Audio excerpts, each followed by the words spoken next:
the facts on the ground kind of put together in my mind. The US government is now committed, running massive deficits. They're going to basically do fiscal dominance. They're going to subsume the Fed. They're going to force it on the front end. They're going to force the rates down. They're going to try to sterilize that through stablecoins. They're going to globalize these stablecoins and then use them as a geopolitical weapon, instrument of foreign policy. And every other country around the world is realizing this. and it's like a thing that they're like terrified about, especially the Europeans. Like nothing stops this train. And the government is basically saying, choo choo. All right, everybody, welcome back to this week's Bitcoin Policy Hour. We had a busy week last week and had to skip, but we're back now. As usual, joined by Zack Shapiro, BPI's head of policy, Matthew Pines, BPI's executive director. I'm Zack Cohen, an associate with the Bitcoin Policy Institute. And as a little divergence from our usual intro here, where we shill the Bitcoin Policy Summit, we're gonna turn that on its head. That actually happened last week, so going to do a quick recap here of what happened last week. The shill will officially end here, but Zack, going to kick it over to you, to get us started here. I don't want to say we're going to do a little victory lap here, but what happened last week and why were we so proud of the event that we put on? I think it was a pretty special event we put on last week. The event is called the Bitcoin Policy Summit, and I think that's fitting because it is really deeply focused on Bitcoin policy. Our event doesn't feel like a trade conference. It doesn't feel like any of the sort of larger celebrations of Bitcoin that a lot of folks are used to going to. As fun as those are, and as much as we enjoy going to those, we managed to really pack like a week's worth of content into 8 hours. And there's a bunch of different sort of lightning keynotes and panels, and I think sort of just wall-to-wall high signal. Really grateful to everyone that came, and really gratifying to hear the sort of just nice reactions from people who showed up. We had 2 days of the summit. One was the summit itself. And we had really just powerhouse panelists. We tried not to just platform Bitcoin podcast guests who people in the audience would be used to hear all the time, but we brought lots of folks from the government and people from industry who had unique perspectives and really sort of topics ranging across the Bitcoin network, from Bitcoin the asset to Bitcoin the technology to mining and energy. And so I think we'll be rolling out that content from the live stream in packaged form. And really, I don't think there were any of the speeches or panels that are not worth listening to if you're a listener of this podcast and you haven't heard them yet.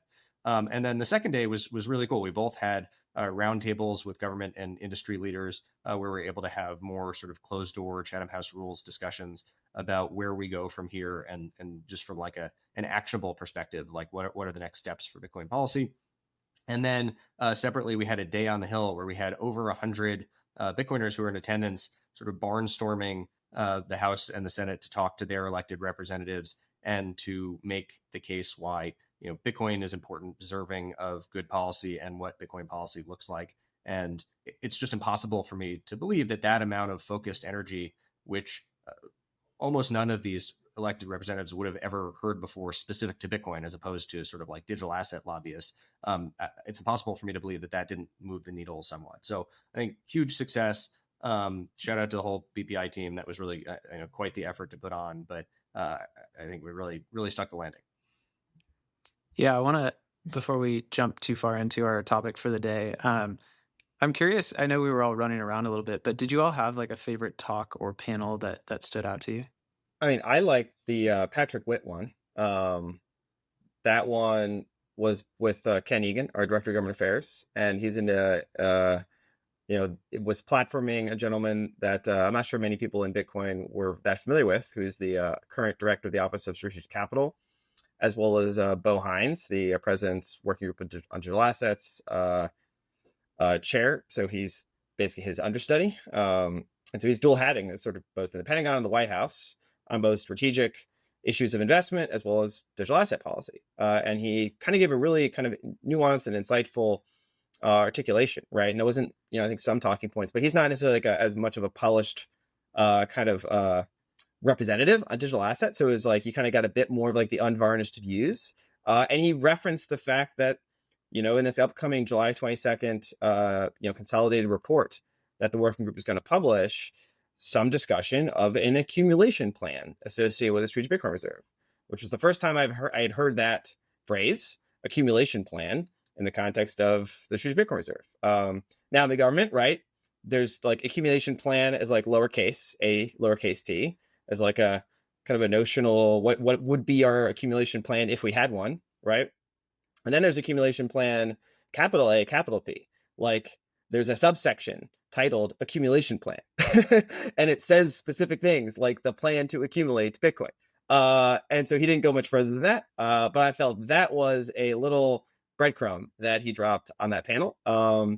And he also mentioned the fact that the Office of Strategic Capital is itself, right, a source of potential supportive financing for the digital assets industry.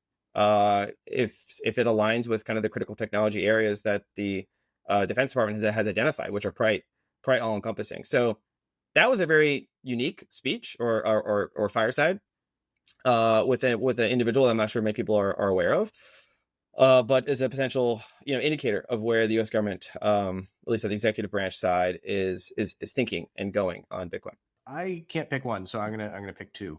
And I think they complement each other nicely. Two of the speeches I most enjoyed that day. One, early in the day, was a speech from Alex Thorne at Galaxy, friend of the pod, really situating Bitcoin in historical shifts. And one of the lines I tried to put in my opening keynote was to have people sort of do the type of thinking they would do in their freshman dorm room. Which is to sort of zoom out and let your mind be blown a little bit. And I think Alex Thorne did a great job of saying, like, listen, we are all born into a specific monetary paradigm that we don't know anything other than. But in order to understand what's happening here, you actually need to go further back in history than we would normally think when talking about money, and especially money in the modern era. And I think he got that point across really effectively, which is important for policymakers, that when they are thinking about what good policy looks like with Bitcoin, they really do need to understand the magnitude of what's going on here, and that this is not just like an interesting tech product, that this is a fully new paradigm. And then a nice complement to that, a speech I've heard a few times now, but Alex Gladstein's talk about Bitcoin as freedom money, he just keeps getting better and better at doing that talk, and that zooms out from the macro to the micro and really makes plain, again, for our policymaker audience, these are real use cases for Bitcoin. These are people who are using Bitcoin as a lifeline to escape authoritarian governments, to move their wealth out of war zones, to accept money privately when accepting money less than privately would put your life at risk. I just thought that was really well done. And I think if you're a policymaker and you heard both of those talks, you can't help but have a pretty good sense of what's going on here. The only thing is a little special mention is Zach's fireside chat with the SEC Commissioner Hester Pierce. Purse, actually, I think drew her out on subjects related to the contrast and the tension between, financial privacy and financial regulation and national security. It's like really kind of having an honest conversation about that, which was refreshing. Yeah, that was fun, and I did not know that she would go that far on sort of privacy versus security, but that was fascinating. Yeah, that was awesome. I think at risk of answering my own question here, the one that stood out to me the most, one thing we hear a lot in the Bitcoin space is that, Bitcoin lacks sort of bipartisan support. And we actually sort of bucked that trend and had two Democrats on stage with Matt Corallo and our co-president Grant McCarty to talk about the Blockchain Regulatory Certainty Act, which is now sort of a top priority for us at BPI. And to be able to have two Democrats up there expressing their support for that bill, was really exciting. A little, behind the plate baseball here too. Rep Josh Gottheimer had expressed interest in speaking at the summit, a couple of days before the event, and we were trying to figure out where to put him in. And the bargain on our end was, hey, if you're interested in supporting the Blockchain Regulatory Certainty Act, we'll put you up on stage with Rep Richie Torres, and he is now a co-sponsor of that bill. So, pretty exciting stuff going on there. But yeah, any final thoughts before we move on from the policy summit? I mean, again, shout out to the BPI team, you, Zach, personally, right? Like Atlas, it's a 9-person team putting on essentially 5-6 distinct events in like a 48-hour window or a little bit more, each of which came off pretty much without a hitch, each of which were like between 100 and 900 people. So just an absurd level to kind of to perform at without really anything falling through the cracks and without outsourcing any major things to like third parties. It was basically just all on us. And so that was just like, I just became extremely bullish on BPI's collective capabilities to just do crazy stuff like that. That was my highest level takeaway. It was just, okay, BPI is now a pretty a capable organization. I always suspected that. I always knew it, right? But when you put a team to the test and they just absolutely crush it, it's very, very impressive. All right. We're gonna jump into the meat of today's pod. On the heels of some news on Capitol Hill, which is the one big beautiful bill that just now, maybe an hour or two ago, we're recording on Tuesday, passed through the Senate with a 1-vote margin. So, just kind of curious on maybe the inside baseball here, Pines, going to you first about what exactly. I think most Bitcoiners maybe understand broadly how these things move through, but why was this such a sort of challenging bill to get the support behind? Well, first of all, this is a reconciliation bill, right? So it needs 51 votes, not 60. And the key kind of hitch with any reconciliation bill is that every provision has to kind of be has to pass a particular rule called the Bird Rule, which means it's like its principal budget. It has to be a budgetary purpose. It can't be like making policy. Like, it can't be like restricting abortions or changing immigration policy through essentially a tax and spending bill. And so it becomes like this Christmas tree where if you're going to get the political momentum to get this thing over the finish line, you want to get as much as you can stuffed into it, right? But they need to hit this critical threshold, like 51 votes, which they just barely got, about an hour or two ago. There's a lot in there, right? And almost none of it's that germane to Bitcoin, other than the sense that the overall scale of the bill is enormous, right? So I think even kind of nonpartisan scores of its impact would basically be it would increase the deficit, right? This is not a austerity budget by any means. This is a bit of a shift in the fiscal government in the fiscal priorities, where your spending is going to happen, but overall spending levels are going to go up. We're continuing the tax cuts, and it's essentially all systems go to try to boost growth. That's kind of the top line takeaway. On the Bitcoin and crypto side, there was kind of late breaking kind of drama / like all hands on deck approach behind the scenes to try to get a package of Bitcoin and crypto related tax provisions through an amendment that Senator Lummis had sort of pushed internally. There's a procedural kind of component where the committee chairman, in this case the Senate Finance chairman, Senator Mike Crapo, kind of like has the he hit his thumb up or down, kind of determines the fate of those things. But that in of itself doesn't like determine whether something goes in. Anything that has to do with taxes also has to go through kind of this kind of commission that reviews. It's called the Joint Committee on Tax, which is sort of a bipartisan panel inside the Senate that reviews sort of tax provisions. This package of things had a lot of things stuffed into it, but kind of from Bitcoiners' perspective, there were two main components that we were hoping to get across the finish line. One was a de minimis tax exemption. So essentially, you would not have to report capital gains or losses under $600. I think it might have been tried to shave down to $300 if that would get it through, but the original formulation was $600. And then a restriction, or basically pulling back the double taxation on mining and staking rewards. Because right now, Bitcoin miners are kind of taxed both when the cost basis when they acquire the Bitcoin, from mining, as well as when they sell it. That's seen as a bit sort of punitive, given the nature of that activity. So they want to kind of do some relatively minor tweaks, but the de minimis one would have been a big one. And so they were aggressively pushing that in the last 24 hours, trying to get it through.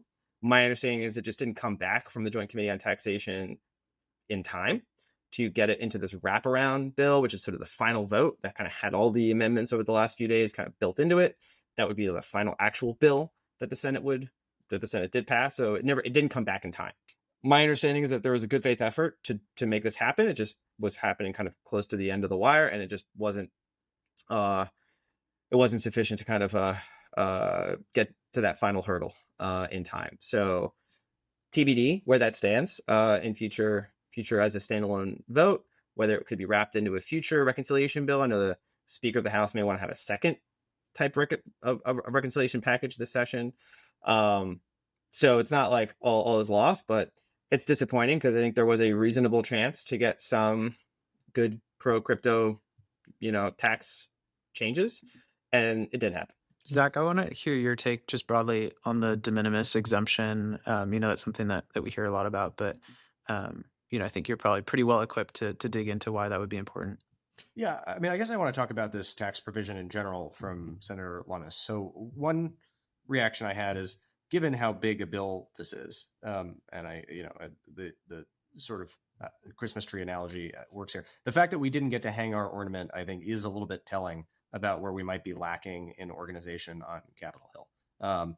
And I think if there is another reconciliation bill, we need to sort of organize better. I think this is on the digital asset industry because it's not just a Bitcoin thing. It's a Bitcoin and crypto thing. We do have a lot of folks on the ground in DC. We have a lot of money, and I think this is kind of a failure on our part, to be honest.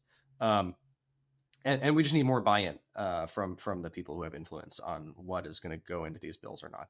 But to understand sort of what the challenges are here, the reconciliation bill, as long as it is essentially budget neutral, you can get a budget reconciliation bill through without having to have a 60 vote majority in the Senate. So you can get it done with just Republicans if Republicans have a majority.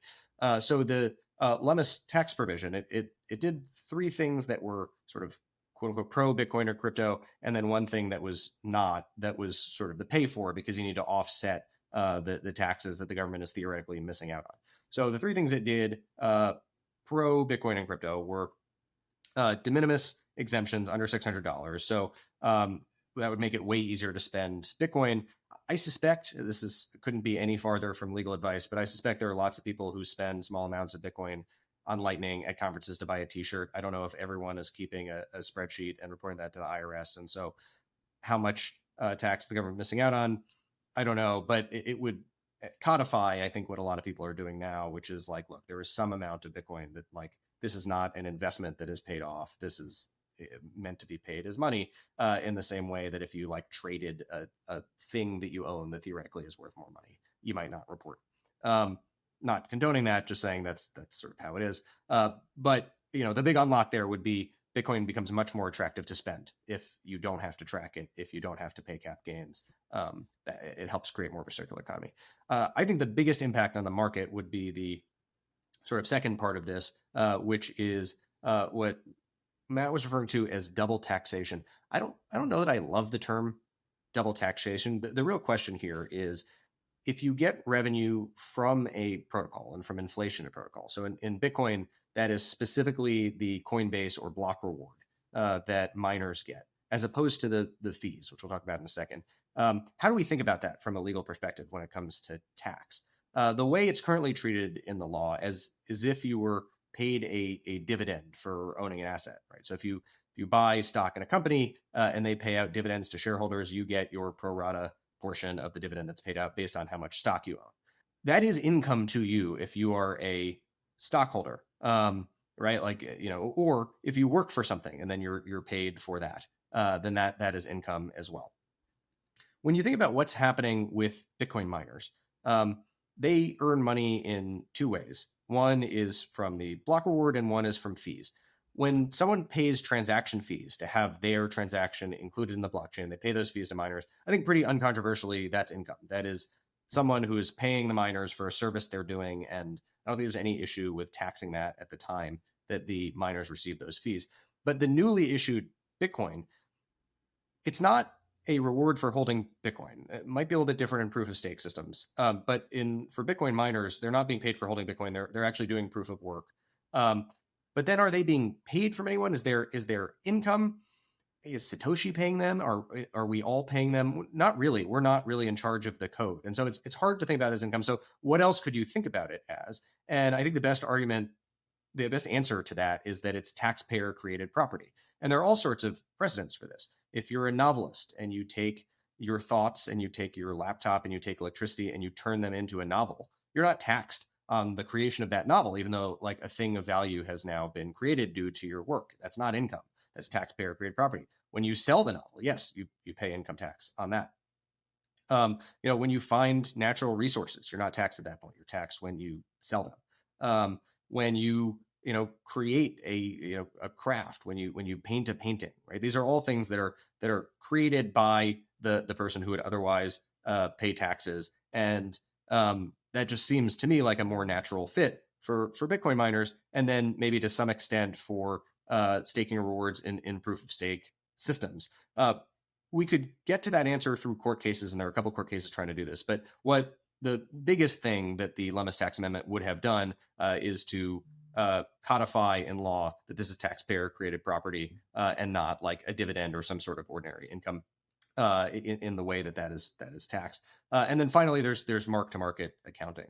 The pay for here would be to get rid of the lack of wash sale rules for crypto. So right now, if you're selling an equity, if you sell it and rebuy it in 30 days, that doesn't reset your cost basis on the asset, but that is not true of digital assets, at least ones that are not securities. So if you have Bitcoin that you bought, I mean, we're near all-time highs now, so this is not so currently applicable, but if you bought Bitcoin at 60-something in 2021 and you sold it at 20,000 in 2022, and then you immediately rebought it, so you have sort of the same position, you're equally long Bitcoin as you were before, you can harvest that loss for tax purposes, and you can offset some other capital gains or pull that loss forward in the future to offset some gain.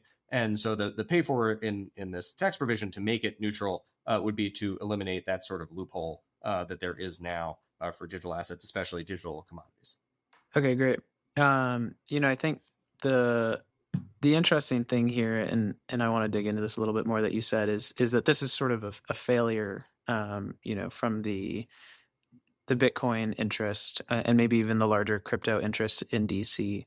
I think one thing that's been obvious is that there's maybe a lack of agreement about what the top priority is. There might be a top priority from lawmakers themselves, right? I think we saw Genius Act move the most quickly. Do you think there's any sort of signal in what happened here, about whether there's something that we ought to be doing better, or if this is just sort of further evidence that there's some fracturing in the interests of crypto in DC? I don't think that this is a case of fracture. I think there is some fracturing of priorities. That is a real phenomenon. I don't think that's what's going on here. I think this is just, we need to be better organized. We need to plan a little bit further in advance about what priorities we're going to get into what bills. And I think this is a very good lesson for, our actual top priorities at BPI, which are the Blockchain Regulatory Certainty Act's protections, and then some sort of SBR. And if we're rather than standalone legislation going to try and get these priorities into a different, bigger sort of must-pass bill, I just think that it takes a lot of groundwork, and this kind of came together in the last moment in a way that I think we can probably, as a industry, improve upon. There is a different fracturing, I think, that's going on with the Big Beautiful Bill, sort of in a macro sense, though, between the traditional Republicans and then both sort of new parts of the Republican coalition, namely the sort of nativist MAGA types, right? The Steve Bannon, Stephen Miller wings of the party, and then the what they refer to as the Broligarchs, right? The Elon Musk, Peter Thiel wing of the party, both of which were opposed to the spending bill for different reasons. The sort of MAGA types thought that this is too much government power, too much government spending, that it doesn't go far enough on some of their priorities, and it adds to the military-industrial complex, whereas the sort of tech right elite is more concerned about fiscal prudence here. We're taking on too much debt, and we just need to shrink government. And so very interested to see how that thread plays out. In the micro, this looks like the dispute right now between both the Trump camp and the Bannon camp, and the Trump camp and the Musk camp. But I think that adds a layer of complexity when we are thinking about how to get our priorities into future must-pass legislation. How do we navigate those parties, assuming that those are the relevant parties at the time? Yeah, that's a really interesting point. I hadn't thought about that. I think, I've seen some commentary about how, the folks who were sort of on the fence within the GOP were stuck between a rock and a hard place, right? It's get primaried by Trump or get primaried by Elon.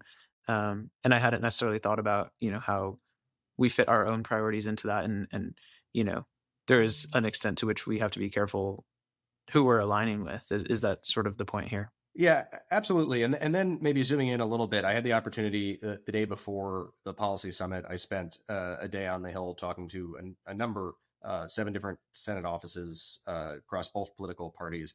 And my takeaway from that is there are sort of 2 constituencies we need to win over. One is moderate Republicans who are not on the banking committee in the Senate, who apparently felt like they were sort of dragged along on the Genius Act, and they didn't really necessarily fully understand all that was about. And for those folks, it's going to take sort of a lot more education on this is why the market structure bill that includes hopefully protections for non-custodial devs. Here's why it matters. Here's what it means, and more hand-holding and less just sort of sign it and we're going to push you across the finish line.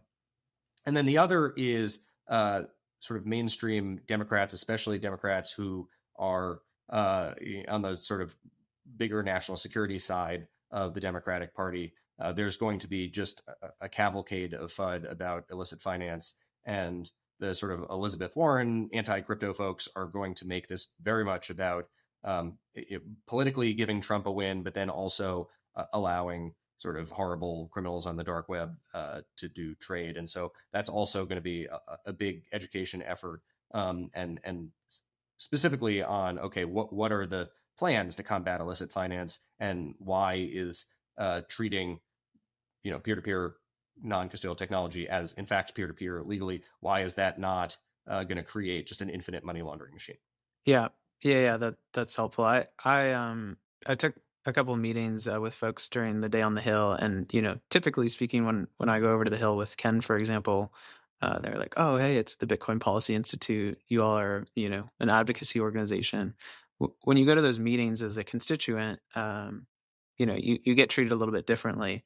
And one thing that I observed, I was with someone from Kentucky, with the Louisville representative who is a self-proclaimed progressive, was that his office was sort of actually open to hearing why their constituent was interested in, say, the Blockchain Regulatory Certainty Act, and that was sort of news to me. I hadn't really observed that in the wild. So um, you know that's just to say, I guess I think there is progress being made, but Zach, I think you're right that we do definitely still have some work to do to win folks over. But I think the thing that's most interesting here about the Bitcoin stuff within the big beautiful bill, and Pines, I want to hear your comments on this. Is that it wasn't even necessarily about having like a huge coalition behind these particular things. It was more about, hey, are we in the right spot at the right time? And so, Pines, just to catch you up also, we talked a little bit about the fracturing of, maybe even the movements within the current GOP. Mhm. And so I'm just curious kind of your thoughts on how we're aligning with those, and sort of position ourselves. Yeah, there's a difference between tactics and strategy, right? Like when you're like the big beautiful bill is not something that like the Bitcoin or even the entire digital assets industry has the muscle or will likely have the muscle anytime soon to like be the determinant factor. Like they're talking about hundreds of billions of dollars, trillions of dollars, Medicare, like these are the things that affect like quantifiably millions of people in like major states. Right. And so just in the order of magnitude salience of like what a given senator is going to care about in a high pressure negotiation, it just isn't going to rise to that level, right? Like almost never is going to rise to that level. Like, we're talking about like millions of people's sense of healthcare and whether they're literally going to survive this vote, right? Like it's very unlikely right now that any current elected politician is looking at the 2026 calendar and saying, if I don't vote a certain way on a particular amendment, not like a bill, but like an amendment out of hundreds of amendments, that I will like lose my seat. But there were a number of amendments that were being voted on that were like, depending on how this gets framed, senior senators could lose their votes. And now on the House side, there's a cavalcade of moderate Republicans going to the speaker saying, basically I might just retire and like, you know, potentially threaten the majority if you force me to take this vote. And you know, this all the politics of whether you browbeat those people into submission or whether you give them the typical inducements. I actually, you know, it's a bit of a hot take, but like American political system, you know, was never all that functional. But when you actually had pork to hand out, you could get kind of big, you know, strategic shifts in legislation through. When you actually can't really do that, you basically kind of paralyze a system that is fundamentally on a knife's edge, because we're kind of fracturing into a de facto parliamentary distribution of political views, but we're locked into this, you know, two-party system. And so within each party, there's a massive distribution of factions and attitudes that like in other systems would be like different political parties, right? But because this is sort of the hysteresis of our political evolution, we have like, you know, the MAGA and the libertarians and the small government. It's like everyone is all crammed together and they hate each other. So yeah, this is why Trump, you know, Elon's like, I'm going to create the America Party, and you know, maybe he'll be able to do that, but like many people have tried. There's a lot of political scientists, you know, academic research that shows that's going to be a very, very, you know, hard thing to do. But I think the larger point is you just got to keep, you know, knuckling down, right? Like this isn't like Rome wasn't built in a day here, and I can make it one weird trick. I think it's clear that Bitcoin is here to stay. Issues like, though, my observation though is that issues like de minimis, issues like Blockchain Regulatory Certainty Act are issues that I think everyone agrees are like really important, right? Even folks in crypto, even folks that, you know, whatever. Everyone's like, yeah, it's great to have more privacy than not. It's great to have more freedom than not. It's great to not have to like itemize your coffee purchases or not. That's great. But when push comes to shove, and you're coming with a laundry list of asks for a senator or representative or a committee chairman, and you've got 5 or 6 on that list, and among those are things like, my particular industry and my particular business model has this specific problem, and my bottom line is much more directly materially impacted by this than a de minimis thing or a Blockchain Regulatory Certainty Act, you know, privacy protection. So when push comes to shove and you're like, well, what are your actual priorities here?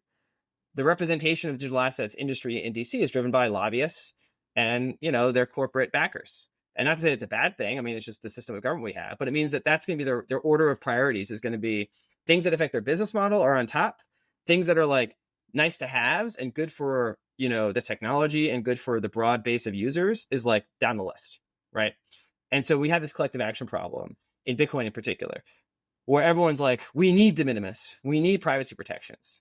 But is that the number one priority of everyone advocating inside DC? No, right? I mean, we did this you know, a sort of private roundtable discussion with 60 people representing, as you know, a lot of the folks across the industry, you know, folks in you know, at BPI, as well as sort of other kind of stakeholders, and we're sort of like polling the room of like what their top, you know, priority is. And it was like very clear, Blockchain Regulatory Certainty Act is the top most important thing, right? And then you had down the list is, you know, depending on who you asked, it was either the tax stuff or the SBR type stuff. But it was like, no, privacy, using open source, you know, tools, that's like the sine qua non of what this is all about. But that doesn't align to anyone's particular business model right now. So it's the work of BPI is trying to, you know, represent that side of the spectrum that doesn't necessarily have like a particular voice, right? But, you know, we're just one organization, right? So we can try to tip the scales, but ultimately, you know, this is how our system works, right? Whoever squeals the loudest usually gets their way, right? And so, you know, unless you're squealing, you might not get that much attention. I thought it was interesting, maybe a little bit surprising, and definitely gratifying that it like by a mile. It wasn't close. By a mile, the biggest priority of folks in the room at the executive roundtables was privacy protections and the Blockchain Regulatory Certainty Act over things like the SBR, over things like changes in taxation, over things like mining policy. That's great to know, and that's helpful for us, and certainly music to my ears. I actually do think that everyone's business model depends on that. And I think maybe it's on us to make the case, not so much to policymakers, but really to the rest of the industry. It's like, if Bitcoin and crypto is going to mean anything, it's because of the blockchain. And the whole thing of the blockchain is peer-to-peer transfers. It's non-intermediated finance and non-intermediated payments. And if we can't have that, if the law doesn't allow for it, then your tokenized stocks don't mean anything, right? Your DeFi protocol doesn't mean anything. What underpins the value of Bitcoin if you can't move it without a federally chartered trust in between? This is really foundational for all the other stuff that we want to do and that we collectively are going to make money on. And so, I think maybe that response that we got in the roundtable is telling, and one of the sort of go forward priorities of BPI is to help everyone sing from the same songbook on this one. I think it's also just sort of less complicated policy than I think everything else that we're seeing on the legislative front, right? I could be mistaken, but I think the last draft I saw was like 2 pages. And it's, a relatively simple clarification from a statute from 50 plus years ago. And so, when we were talking to folks on the Hill, that was also a sort of compelling angle here. Zack, what is the path forward for BRCA? I know for a while it was, looking sort of like a standalone bill, and then there was talk about including it in Clarity. Has there been any update on that? Yeah, the answer is it could be either. The standalone bill, as you mentioned, perhaps in part due to BPI's effort, is continuing to gain co-sponsors, and we will continue the educational effort to try and have that snowball momentum. And then I think that the standalone bill, especially when paired with the Keep Your Coins Act, which is a bill specifically about self-custody, and I actually think you need these two things together. Peer-to-peer transfers don't make all that much sense if you can't self-custody, and self-custody doesn't mean all that much if you can't then actually transfer funds out of your wallet.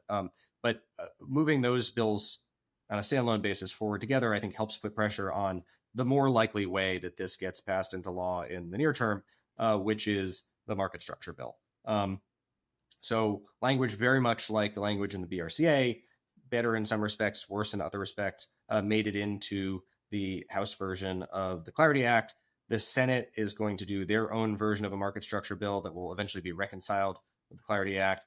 The Senate put forward their principles for what a market structure bill should be based on. Those in general were quite good. They included protections for self-custody. And I think there is a pretty good shot that the Senate version of the bill will take up some version of the BRCA as a provision there. And then if it makes it through, then that is, for the industry, for the crypto industry, the market structure bill is absolutely a must-pass piece of legislation. It's more important than stablecoins. It's more important than anything else. The main thing it does is to decide what's a security and what's a commodity, but that is worth billions and billions and billions of dollars to VCs and exchanges. So having our big priority appended to that is super important because we can get that through more easily that way. The two headwinds for a market structure bill are, especially in the Senate, are likely to be politics, specifically around the Trump family. I think it's going to be very hard to get Democrats to sign on to this bill, and you need some Democrats to sign in to get past cloture. They're going to want to put some provision having to do with the elected officials divesting from digital assets. That's going to be very hard for Republicans, and there's going to be tough negotiations around what, if anything, like that makes it into the bill.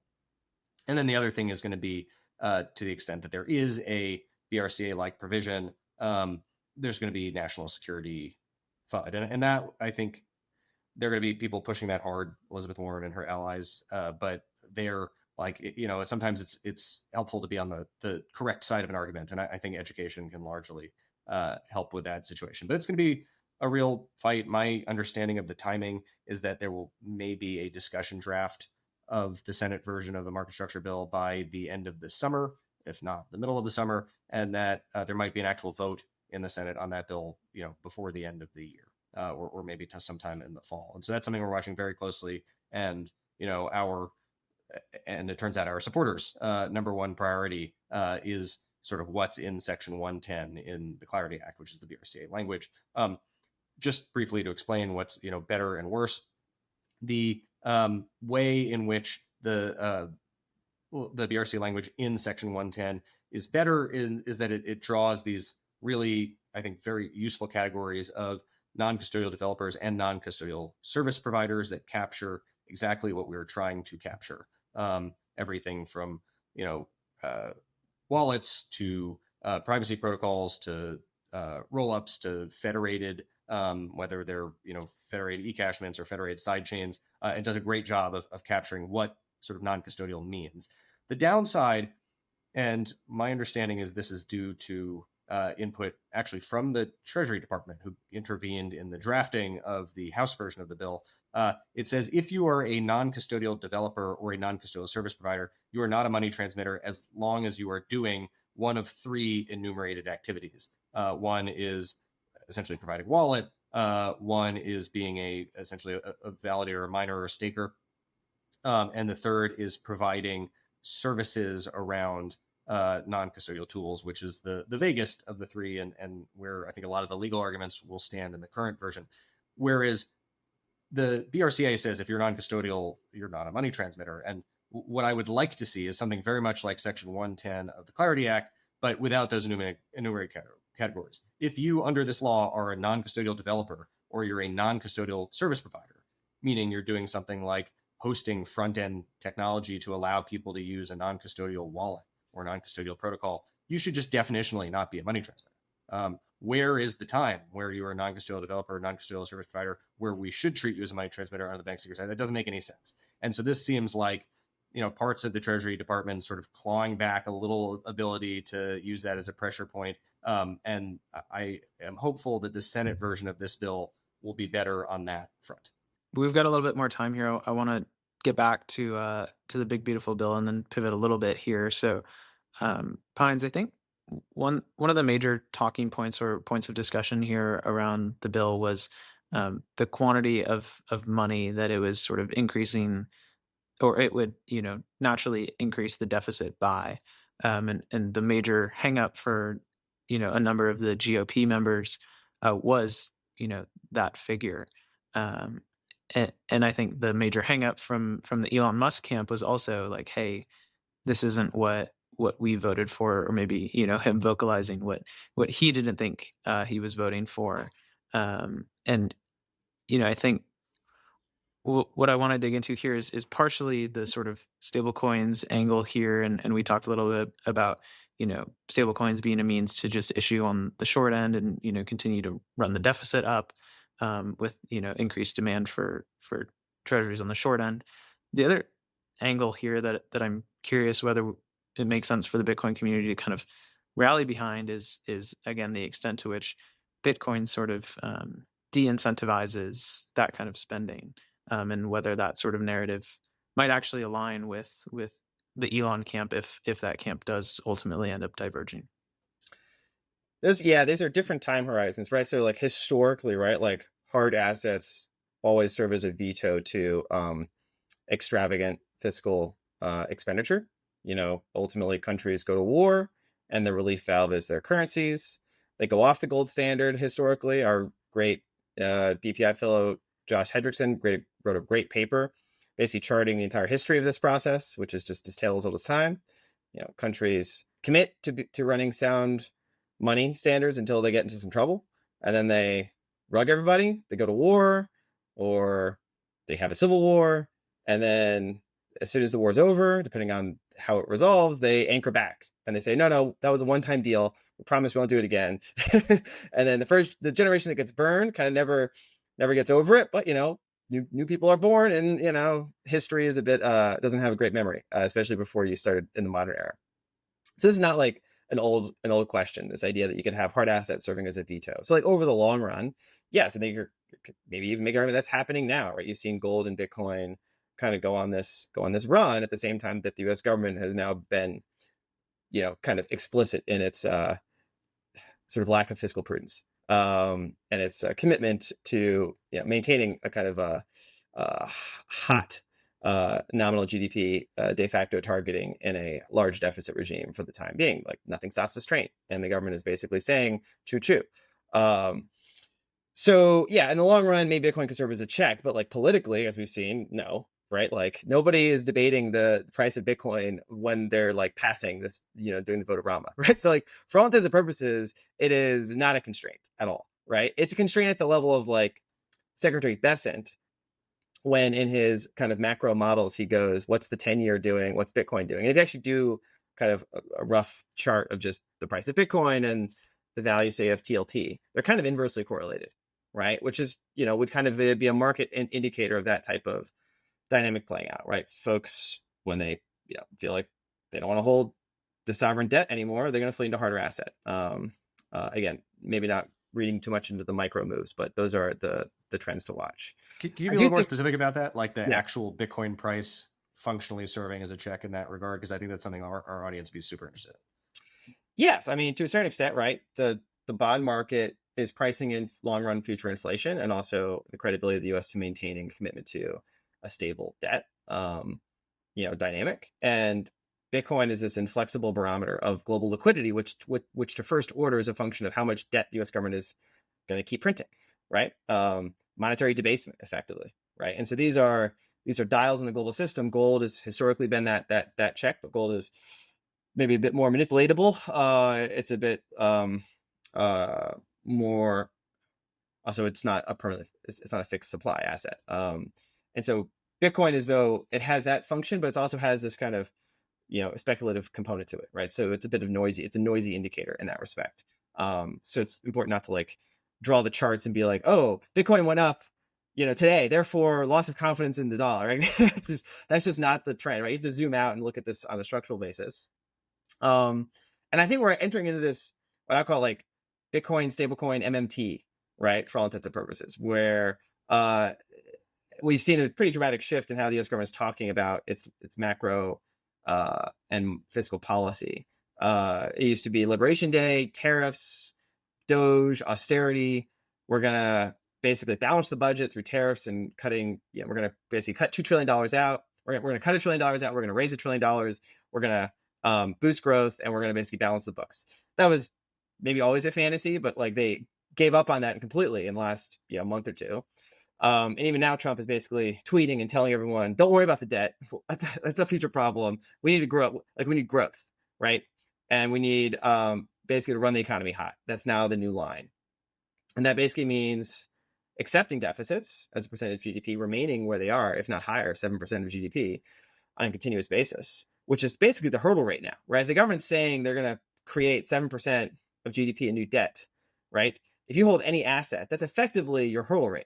Right, because like pieces of treasury paper are being issued at 7% of GDP, and so that's a pretty, dramatic like baseline now that's kind of anchored in, at least for the duration of President Trump's term.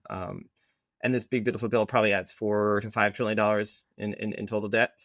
But if you think about put those two together, the big beautiful bill creates increases the national debt by say $5 trillion, just round numbers. Trump has now said explicitly, like we shouldn't even do auctions at the long end. Right? We should just issue at the short end now, and then we should force the Fed to lower short-term interest rates. Like it's pretty explicit. Like the great thing about Trump is that usually in history, these sorts of moves are like couched in a lot of technical language, and they'll sort of like do these deals behind the scenes, and it will be kind of like you'll learn kind of after the fact, or you have to kind of be really read into like the boys club to figure out what they're really doing. He just says explicitly, our interest costs are too high. I don't want to pay, what I have to pay. So I want to like put a lot of pressure on the Fed to reduce my my short-term interest rates. I want to ask the Treasury Department, force the Treasury Department to issue more at the front end. And then, the MNT part of this is stablecoins. Okay, great. There you go. Now maybe you have a way to kind of sterilize that debt issuance by essentially forcing it into these new balance sheets that are created mostly offshore. And so if you're going to commit to running a large piece on deficits, as far as the eye can see, and you're going to force your monetary authority to essentially help you monetize that by lowering rates and then issuing at the short end. Boom! Now you have this kind of relief valve in the form of stablecoins that, if they work, like maybe that's a play that you can run, right? Because if those run from 200 billion to 2 trillion to 5 trillion, and they're all basically short-dated paper, they can kind of absorb all of that, right?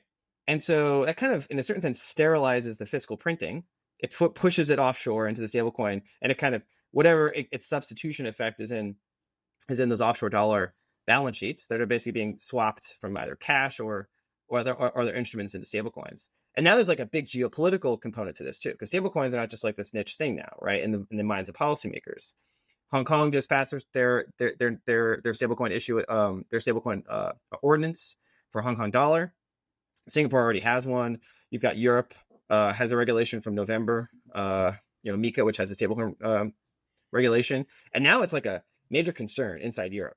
There's actually a fight happening right now between the European Commission and the ECB on how to kind of approach this looming threat that they see of this wave of dollar-based stablecoins kind of coming at them.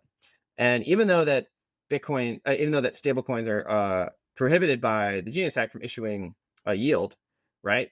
There are potentially workarounds here, especially if you can do things like tokenized money market funds. So like I think BlackRock has a tokenized money market fund. One or two other companies are experimenting with these pilot programs. And so you could essentially get kind of de facto stablecoin yield through essentially tokenized money market fund, which to a certain extent is a threat to the European currency project.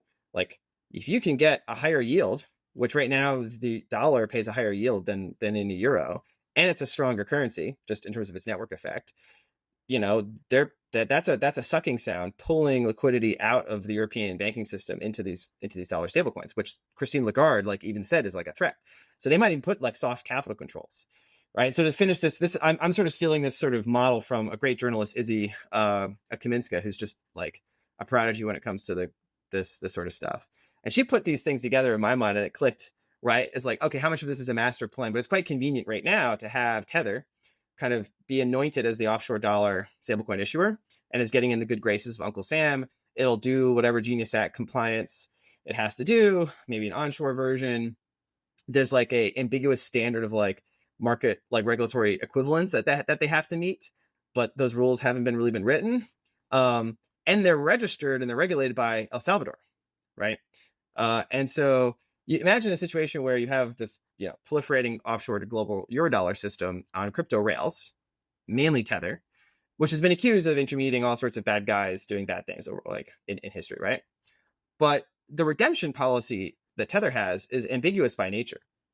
And so if you're a bad guy using Tether and you want to redeem a large chunk of it through Tether, they can kind of choose not to do that for you, right? And if you want to like sue them, right? Well, if you're sort of a front for some cartel, you're going to sue them in El Salvador, which is taking all the cartel leaders and throwing them into basically Guantanamo Bay for the United States. So there's an interesting play here where we just sanctioned like 3 major Mexican banks for, massive AML violations, which have been known and like just let happen for years and years. Like all of a sudden, U.S. government wakes up and goes, oh, there's gambling going on here. It's like 3 major Mexican banks, laundering billions of dollars at scale for year after year after year. It's not like they weren't aware of that. And then just decided basically, as soon as the Genius Act gets passed, we're going to sanction and knock out these banks. I'm not sure how much grand strategy there is operating at this macro level, but the facts on the ground kind of put together in my mind. The U.S. government is now committed, running massive deficits. They're going to basically do fiscal dominance. They're going to subsume the Fed. They're going to force it on the front end. They're going to force the rates down. They're going to try to sterilize that through stablecoins. They're going to globalize these stablecoins and then use them as a geopolitical weapon, instrument of foreign policy. And every other country around the world is realizing this. and it's like a thing that they're like terrified about, especially the Europeans. The Middle East, I think, is figuring out how to get back on sides here, and they could benefit from the situation. China is the real wild card, right? Because my understanding is it's kind of an internal fight right now in China as to like how to adapt to this new regime. There's the old guard, the sort of state administration of foreign exchange, the SAFE, and the PBOC. They've been all in for years on the CBDC, the digital currency electronic payment platform that they've been trying to push. And then it's kind of this resurgent, much more like, okay, the world is changing faster than we are, and the CBDC thing isn't really catching on. Stablecoins, we need to go all in stablecoins here. And so we got the Hong Kong dollar framework just released, last week. And the Hong Kong contingent is aggressively trying to win over allies in the mainland to get much more approval for sort of stablecoin proliferation, like an ERMB through a stablecoin framework through Hong Kong as well.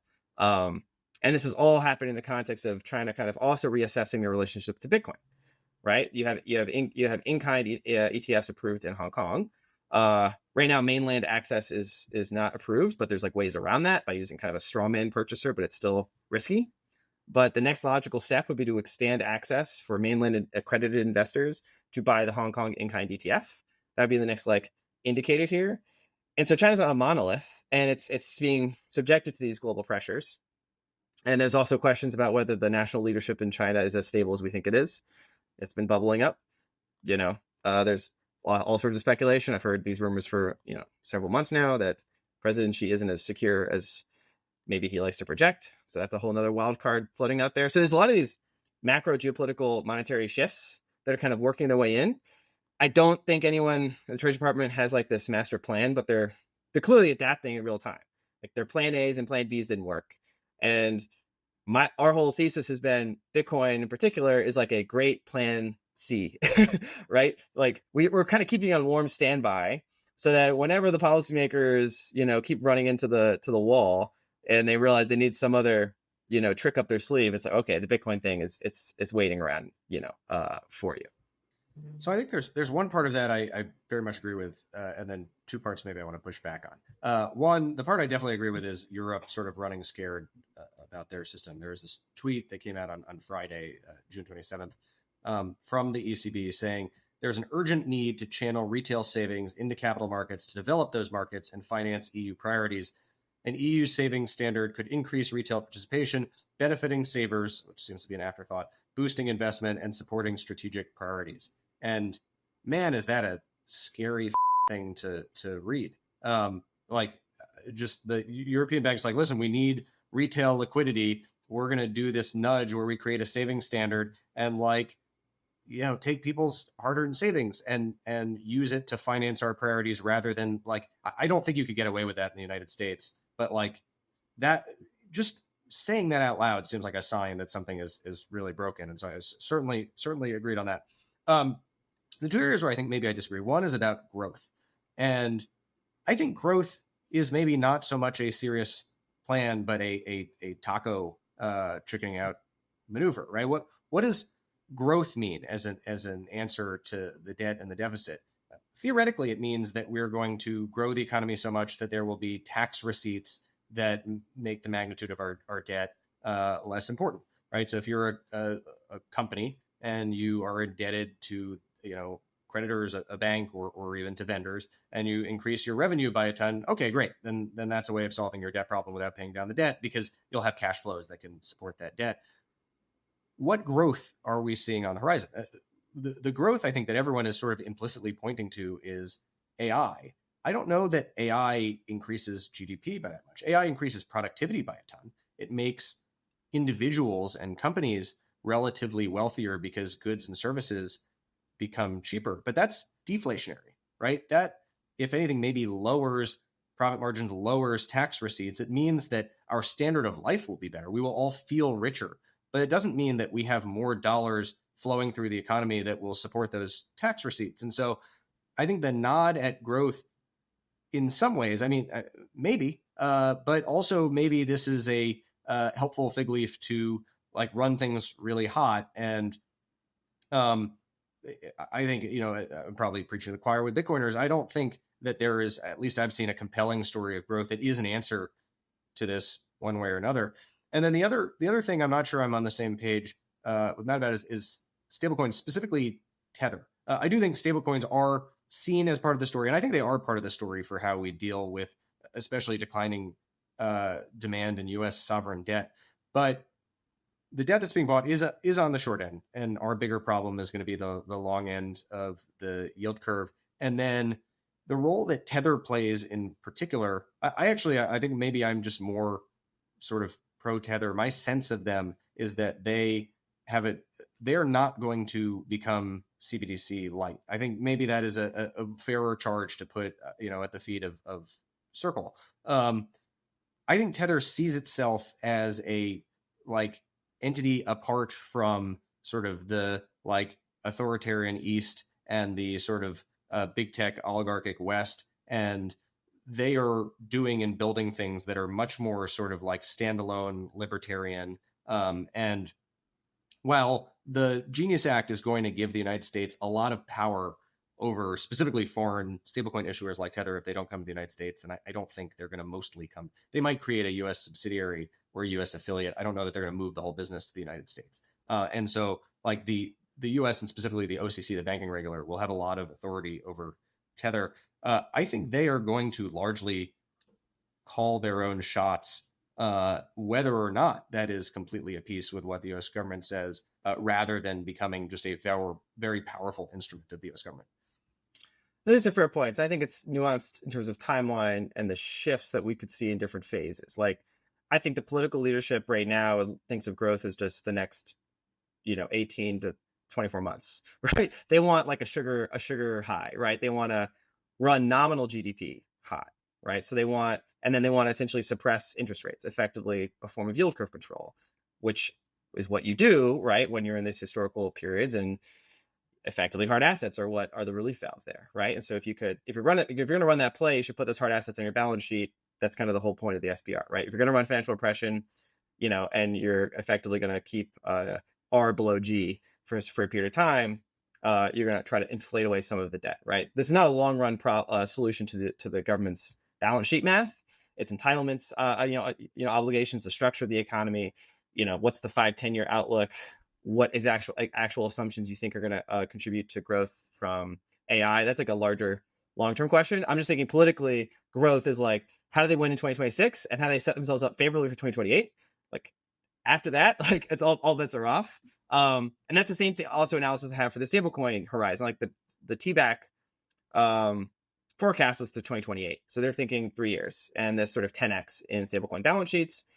Bessent, that's his term of office. He wants to find a place to stuff these T-bills. That's where you go. So like, I agree, like past 2028, then there's the question of if you get Tether up to $2 trillion set of, size balance sheet, and it still is making this much money, like its effective multiple, right? If you compare it to the Circle IPO, it's like an enormous company. It's like one of the largest, most valuable companies on the planet at that point, right? And so then I think the power dynamic will be very different than what it is now, right? And then maybe that's what they're planning on, building and seeding all these peer-to-peer decentralized sorts of technologies, decentralized AI, their own wallet, kind of setting up all these different global operations, buying hard assets, buying farmland, doing letters of credit for the oil trade. So I think they're setting themselves up to have an independent base of power that can give them some degree of true digital sovereignty in 2028 to 2032 and beyond. But there's this period of time now when they kind of have this marriage of convenience with the U.S. government. And Paulo came to March Bitcoin for America event for the first time that we hosted, first time trip to America. That was a sign, right? I think they made a tactical alignment with the U.S. government.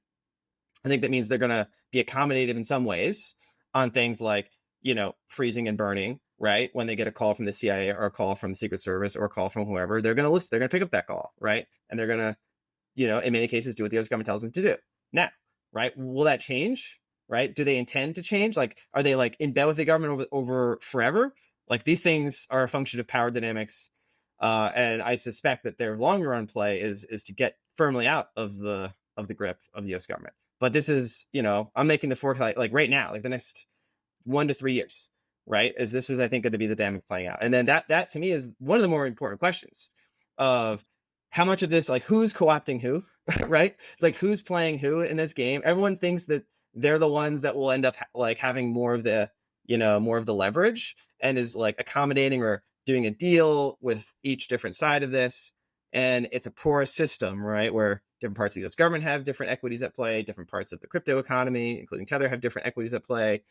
And so it's going to be this high stakes kind of negotiation and bargaining process. I agree. Like the ethos of Paulo is very clear, and it's not to become a CIA cutout, right? But power is power, right? And so we'll have to see how those power dynamics evolve. And I just think because people say they want to be a certain thing doesn't mean that's what they will be. But they have to actually reinforce that over time. So yeah, I think I think it's a matter of time horizon and seeing how this is going to play out. But yeah, I think your point about the AI and productivity and deflationary question is like one of the more important like hinge judgments, right? Like everyone is pointing to this wave of technological growth, accelerating productivity enhancements. Okay, what exactly is that going to mean for the different components of GDP? I think for me, that's less of the more important question of like which curve is going to grow at a certain slope, and more of it is it just going to be like all of a sudden wake up and most white collar labor is obsolete, and now it doesn't matter what GDP growth is. It's like, what is GDP growth for? Like, who is it for? Right? This is a social and political question, not an economic question, and that's going to be the more determining factor, because if you get economic numbers that get too out of whack, like human societies are self-corrective. They call them, it's called revolutions. Right? And so I think it's important to like know that there's just like there are non-linearities in these curves. If they get too far out of whack, like people just start burning things. Yeah, maybe that's a future episode. Yeah, Yeah. and no stranger, I'm sure, to our audience, but people who are interested in the sort of like tension between an inflationary monetary system and a deflationary economy. Jeff Booth has written a lot about this. The last point I want to make sure we don't forget is Trump did mention Bitcoin again from the podium, right? And this was, I think, quite telling. I go back and read his comments; they're a bit incoherent. But I was talking with Ken about this, and it was like trying to like reverse engineer like an LLM, right? Where you look at its output, and you're like, what were the model weights? It was like Trump was given a briefing relatively recently about Bitcoin. And it was like, it was clear you could kind of see the talking points that were like briefed to him, that were like partially encoded in his brain, and that were like prompted, and then they flowed out of him, and like, again, with a bit of a garbled, but like clearly, like you kind of discern the briefing he got was like, Bitcoin is good for the dollar. We need to make sure China doesn't beat us to the punch. Like, it's good for jobs. It's good for growth. It's good for innovation. It's good for you. Right? It was like just like somebody gave him that briefing and like drummed it into him, which I don't know, I find that interesting. Like, presidential briefings don't happen that much on a niche policy area. The fact there was a recent briefing given to him, my assumption, it was basically a preview of what the July 22nd report's going to say. It was like, we've written this report, sir. It's the statement of our president's working group of digital assets. Here are the top level findings, right? And basically boil those down into like 6 talking points. And then somebody, maybe David Sachs or Bo, whoever, briefed those in the Oval Office, and then that stuck in his brain, and then we got his statements. So if you're trying to like discern maybe what those talking points might be, that was an interesting indicator. Lots to wait and see on here. Some shorter term, some longer term, but we are over the hours, so we're gonna wrap up here and see everyone next week.